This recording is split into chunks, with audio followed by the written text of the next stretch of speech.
Welcome to my channel, everyone. If you're new here, I'm your host, and today we're diving into one of the most chilling and enigmatic murder sprees in American history, the infamous Axeman of New Orleans, a shadowy figure who terrorized the city from 1918 to 1919, attacking families in their sleep and leaving behind a bloody trail of unanswered questions. Who was this elusive killer? A man? A myth? Or something more sinister? Tonight, we step back in time to unravel the horrifying mystery of the Axeman of New Orleans. Our story begins in the heart of New Orleans in 1918, a time when jazz music was booming, but so was something much darker. The city was home to a diverse mix of immigrants, especially Italian shopkeepers and grocers, many of whom would soon become targets of a faceless monster. For nearly a year and a half, the Axeman prowled the streets, breaking into homes, using the victims' own household tools as weapons, and disappearing into the night without a trace. He never stole anything. He never left clues, except for the signature axe he abandoned at the crime scenes.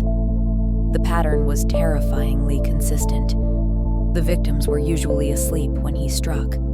The doors were always broken from the outside. And most chilling of all, no one ever heard him enter. The first known attack happened on May 23, 1918, at 4901 Magnolia Street. Joseph and Catherine Maggio were violently struck with an axe while they slept.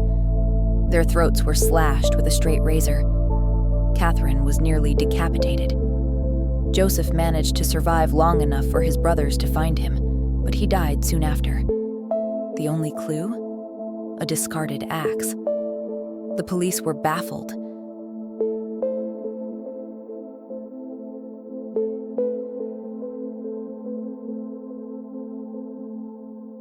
Then, on June 28, 1918, just over a month later, the killer struck again. Louis Beesimer and his mistress, Anna Lowe, were found with their skulls brutally bashed in. Anna, barely clinging to life, whispered to police that a large white man with a hatchet had attacked them. She died weeks later, unable to give more details. A new fear gripped New Orleans. People started barricading their doors, keeping their axes outside to prevent the killer from using them. Armed men took turns keeping watch over their families, but the Axeman was far from finished. August 5, 1918. Mrs. Ed Schneider, pregnant and alone, was found covered in blood by her husband. She miraculously survived and gave birth to a healthy baby just days later. 5 days later, the Axeman attacked again. Joseph Romano, an elderly man, was found mortally wounded by his nieces. They described a dark, heavy-set man wearing a black suit and a slouch hat. But, just like before, no one saw how he entered or escaped. Then, in March 1919, the Axeman did something unexpected. He wrote a letter to the Times-Picayune newspaper. It was signed from hell and claimed he was not a human being, but a spirit, a demon sent to bring chaos. The letter contained an eerie warning. Quote, "Esteemed mortal, they have never caught me and they never will. They have never seen me, for I am invisible, even as the ether, which surrounds your earth. I am not a human being, but a spirit, and a fell demon from hottest hell. I am what you Orleanians and your foolish police call the Axeman," unquote.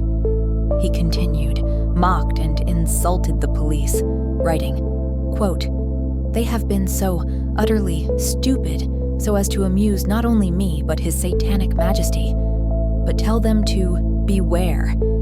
Let them not try to discover what I am, for it were better that they never were born than for them to incur the wrath of the Axeman," unquote. And then came his most chilling threat. Quote, "Now, to be exact, at 12:15 o'clock earthly time on next Tuesday night, I am going to pass over New Orleans. In my infinite mercy, I am going to make a little proposition to the people. Here it is. I am very fond of jazz music, and I swear by all the devils in the nether regions that every person shall be spared in whose a jazz band is in full swing at the time I have just mentioned. If everyone has a jazz band going, well then, so much the better for the people. One thing is certain, and that is some of those persons who do not jazz it on Tuesday night, if there be any, will get the axe." Unquote. That night, New Orleans was alive with music. Every home played jazz, and dance halls overflowed with people desperate to avoid the killer's wrath. And just as he had promised, no one was murdered that night. But the city's relief was short-lived. The Axeman struck at least 3 more times before vanishing. August 10th, 1919. Steve Boca was attacked in his sleep but survived. September 1919. 19-year-old Sarah Lauman was found unconscious, but she too survived. October 27th, 1919. The last known attack. Esther Pepitone awoke to find her husband, Mike Pepitone, bludgeoned to death. Witnesses claimed they saw not one, but 2 figures fleeing the scene, and then, just like that, the Axeman disappeared. But who was the Axeman? Was he really an eternal being from outer world? Or was he just a psychopath? Let's look into some theories. Theory 1. Mafia connections. Many of the victims were Italian. Some believe the Axeman was connected to organized crime, punishing those who refused to pay protection money. Theory 2. Copycats. Some attacks didn't match the killer's usual methods. Was the Axeman one person or multiple killers? Theory 3.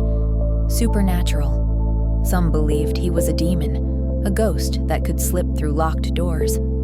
Theory 4. Joseph Mumfre, the strongest suspect. Years later, Esther Pepitone, the widow of one of the Axeman's last victims, shot and killed a man named Joseph Mumfre. She claimed he was the Axeman. Mumfre had a history of blackmailing Italians, and his time in prison matched the Axeman's silent periods. But was he really the killer? No one knows. The Axeman of New Orleans was never caught. Was he a lone madman? A group of killers? Or something worse? Over a century later, we still don't have answers. Which theory do you think is the most plausible? Was the Axeman a mafia enforcer, a supernatural entity, or something else entirely? Share your thoughts in the comments, and if you enjoyed this deep dive, don't forget to like and subscribe for more chilling true crime stories.